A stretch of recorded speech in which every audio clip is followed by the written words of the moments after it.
dari Rapimprov hari ini, yaitu bagaimana kita menciptakan satu ekosistem yang kondusif untuk dunia usaha Jawa Tengah supaya mereka siap bersaing di era globalisasi.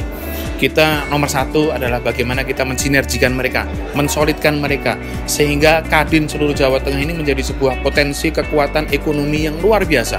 Kita tahu sendiri, Jawa Tengah sekarang sudah dimanja oleh infrastruktur yang demikian luar biasa. Bandara baru, tol, pelabuhan diperbesar, diperbagus. Ini harus ditunjang oleh kebersamaan dari seluruh komponen dunia usaha.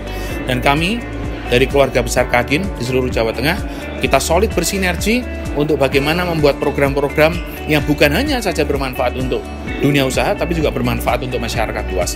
Di Rapimprov ini kita coba bicarakan, kita coba diskusikan apa-apa saja kira-kira masukan dari teman-teman, dan itu kita godok menjadi sebuah action plan yang nanti juga bersama-sama akan kita eksekusi dan memberikan satu hasil yang pastinya bisa memberikan dampak positif bagi ekonomi di Jawa Tengah ini.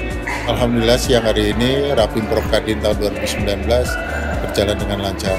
Hal ini terbukti antusias dari teman-teman Kadin Kabupaten, para asosiasi yang hadir cukup memadai. Artinya dari separuh jumlah anggota Kadin Provinsi untuk Kabupaten Kota 35 yang hadir 24, kemudian asosiasi profesi yang dari anggota kita 41 yang hadir juga 24. Artinya quorum memenuhi. Ini menunjukkan antusias mereka terhadap Kadin, dunia usaha sangat luar biasa di dalam rangka meningkatkan perekonomian yang ada di Jawa Tengah.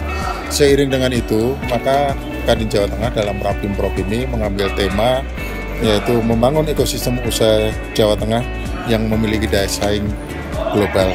Ini barangkali yang bisa kita ambil untuk mewujudkan peningkatan perekonomian di Jawa Tengah. Harapan kami ke depan kinerja Kadin dapat bersinergitas dengan pemerintah untuk kemajuan Jawa Tengah dan kabupaten kota. Semoga dengan kepemimpinannya Pak Kukrit, terus Kadin sukses dengan seluruh asosiasi yang ada di Jawa Tengah.